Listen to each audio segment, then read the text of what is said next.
talo arsual huai pom vang hiamo sap ruangan arim manamre arso chami katinhala arso turin kan hinge sampian turin kan fuliana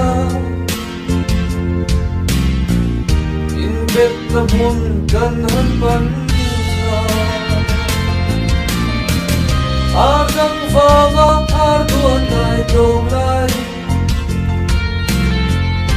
Imlan liri ilaw sa mo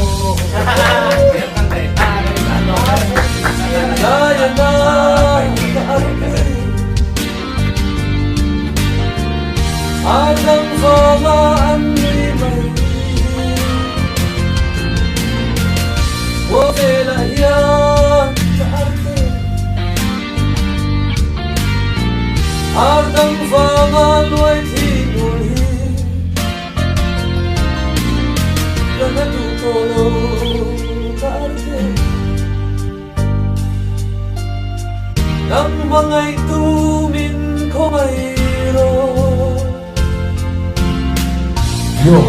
hey, kaagui Kami tu maari jana Kacak lo mala arte Apoy lo well then Nakina itak le may do na no Isya katan Isya kami kakatan Ngay hin may o bende Kang may dek kante Ngati ngay ibulong ngayon Isya may le o Itani kata zong ka Isya zong wasin Ihinto tay chak may Kang may do Yo, yo, yo Phải độ trăng lo ka arpui Trăng lo phải độ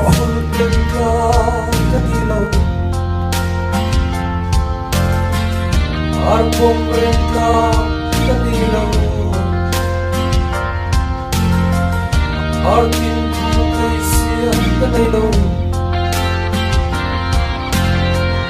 Maksing katay na song nakatse Kasak mong hi ikaw mani